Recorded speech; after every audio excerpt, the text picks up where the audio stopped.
Hi everybody, we're here again at the workstation. Today we're going to try enameling a different style of bead. This is like a flattened bead, and I keep threatening to make these into buttons. I think these would be so super cool for some loose knitted garment or something, even a scarf. I just think this would be beautiful. Anyway, this is our cathedral bead. This is our constellation bead. So let's go ahead and do that, enamel these. But let me talk to you about the technique a little bit. Because we're going to be rotating the bead in the flame, this is going to be the part that's going to be getting really all the heat. So we're going to have to be kind of rotating the bead a little bit side to side so that we can make sure that this gets nice and hot. The temperature of your bead, how hot the bead is enameled, how evenly heated it is going to determine how much enamel is picked up on the bead. If you want a light application of enamel, you're just going to make the bead not as hot. That's all. If the bead is unevenly heated, if it's very hot here, not hot there, then this is going to be where you get a lot of the enamel, and this will have a light application. So you're going to want to try to keep the bead evenly heated. The thing about heating the bead is the faster, you just need to spin it as fast as you can. That's going to get the bead evenly heated. A lot of people just want to heat this area and heat this area and heat that area, and by the time they make a full rotation, the first area is now cool. So just put this mandrel between your two fingers and just really just go back and forth. All right? I used to think that if I did that, it was going to cool off because the air or something, the extra air of spinning it was going to cool it off, but just the opposite happened really. I want to also give you a demonstration of where the hottest part of the flame is. And I know we talked about this on the last video, but I think that this will really illustrate it very well. So we're going to go ahead and light the torch. So go ahead and strike your match, or attempt to. Okay, so we've got that lit. Turn on the gas. We've got the flame from underneath. And just come up. You can turn up the gas a little bit. Oh, here's what I want to show you. You might think that this is going to be the hottest area, but listen to how loud it is, first of all. But nothing's really happening. I mean, well, watch what happens. See that? That's the hottest part of the flame. So that's really kind of a good exercise if you want to find out where your bead should be in your flame. All right, so we're going to just be spinning this between my fingers. Sometimes these beads are polished with little straw type things, and those can be on the inside of the beads, and they'll flame up a little bit. All right, so that is, the action there was this and then this. Now, by the time I could get the bead flipped around, this area was cool. So this is a perfect example of an uneven application, but since this is our first coat, we're not going to worry about that. But if you wanted to, you could come back in and you could just heat up this area, and even though I would dip the whole bead in the enamel, it's only this area that's going to have the enamel stick to it. Now you probably noticed that the bead has moved up the mandrel a little bit, so we're going to want to pull that down going to the bead pulling station. Pull that down. Rotate this quickly.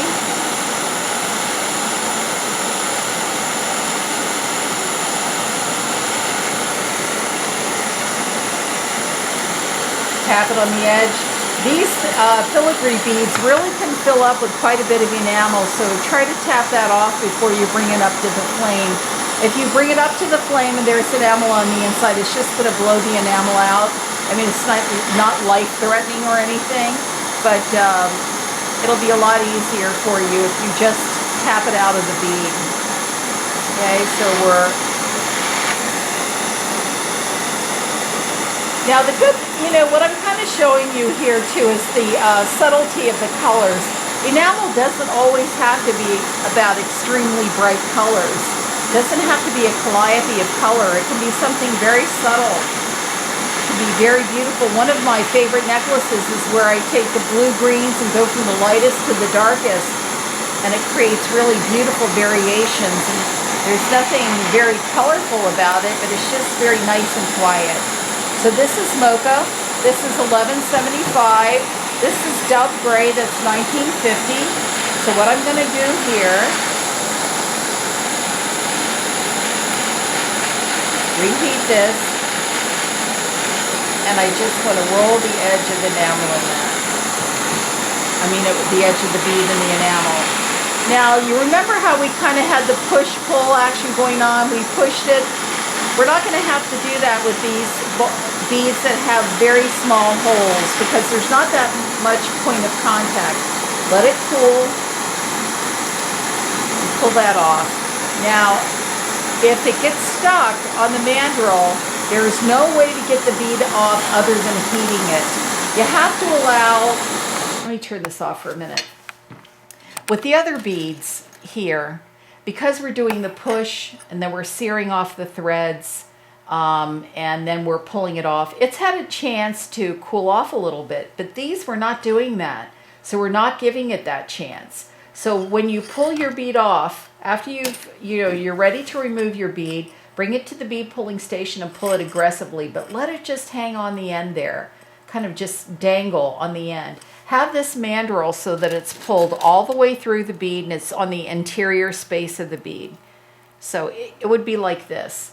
Now when you go to finally pull it off, if the bead is stuck, don't keep pulling because all you're going to do is bend your mandrel. What you're going to want to do is come back to the flame, hit this point, the connection between the bead and the mandrel, but you've got to hit the bead. You can't just warm up the mandrel. It's got to release the enamel from the bead, so you've got to heat that up.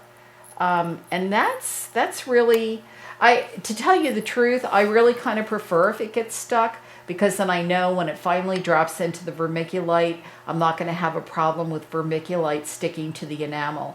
If you come to the bead pulling station and you just pull straight away and that drops in, the enamel is way too hot and the vermiculite will stick to the enamel. So let's take a look and see what we've got here. All right, so that's very pretty. Okay, so that's Dove Gray, which is kind of a taupey color really, and Mocha, which is like a chocolate brown on the outside. So let's do this one. This is manganese, and this is a transparent. We're going to talk a lot about transparents and opaques. All of the enamels that we've used so far in the workshop have all been opaque. So now we're introducing a transparent. So let's just go ahead and do this again. Oh, the torch lit without me having to use a match.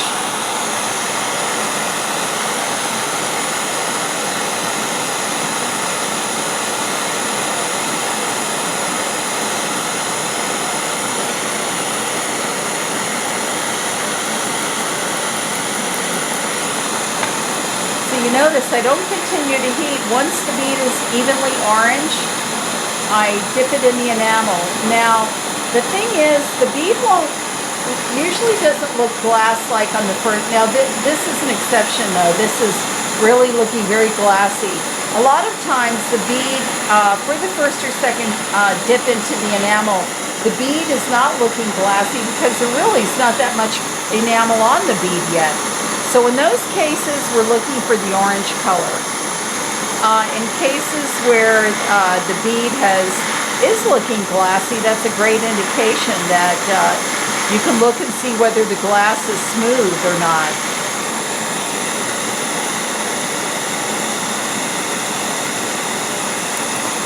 So what I'm going to do here,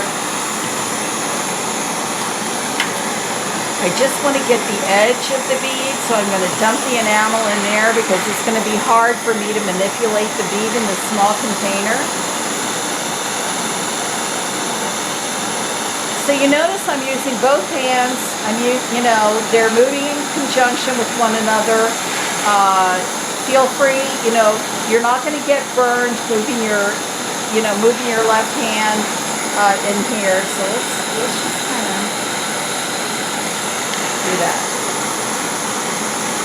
So normally what I do is I use 3 coats of opaque enamel to color the darkness of the metal, and then I'll use 1 opaque, and sometimes 2. Okay, pull it, let it sit for a minute. Now it's stuck. Come back and hit it. Now you can see there that the mandrel is not sticking out. It's not sticking out of that hole. If the mandrel were sticking out of that hole, now I would have to heat the entire bead because I've got to release the enamel from that end. So let's go ahead and just hit this end. You can see it's already loosening. The bead is wobbling.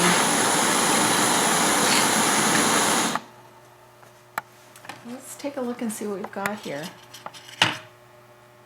Well, these colors are subtly different. The transparent, you can see how glossy that is. I don't know if David's camera is going to be able to pick that up. David, can you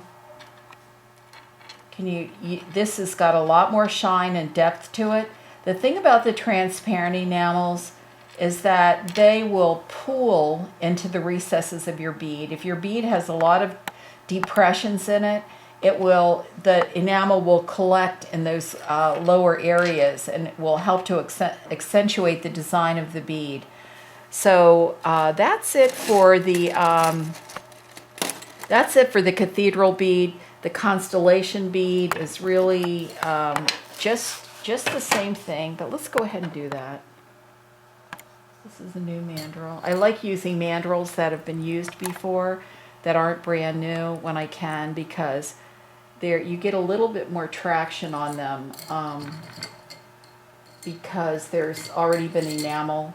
There's enamel residue on, so it makes the firing a little bit easier. Okay, there we go. Yep, we're safe with that. So let's do the reverse. Let's do the bead in mocha and then just do the edge with the dove. Let's see if this torch is going to cooperate. Okay, so let's go ahead and start it. I'm using this torch primarily because it's slightly quieter than the hothead. The hothead is a industry standard for beginning lamp working, and I highly endorse it. It's just a little bit louder, and it makes it hard for the microphone to pick up my voice. Oops.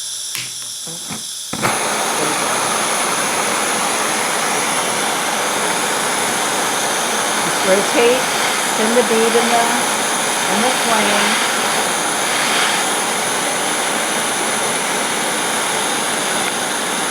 Tap it.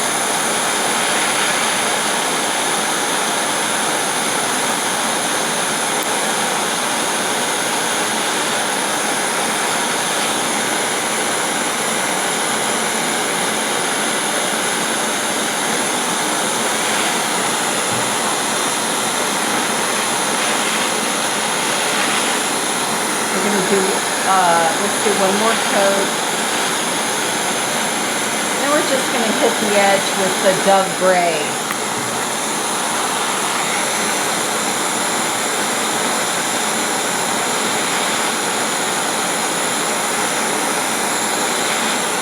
Okay, roll it.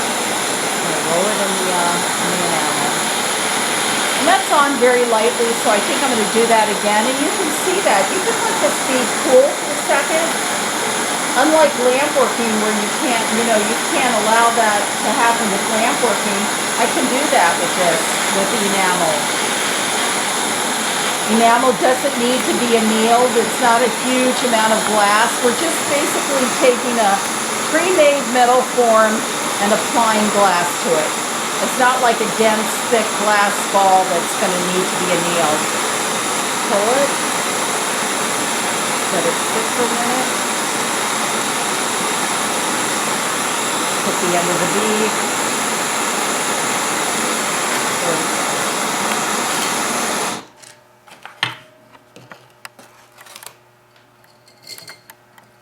So let's take a look here at what we have. And I have to tell you that I really like this variation better, or this one, either one. That really doesn't appeal to me as much. But this is, you know, this is what's fun, and I'm going to show you how to refire a bead later on in the workshop. So I don't like this so much, so we can refire it. So it's very forgiving. Thanks a lot. Bye-bye now.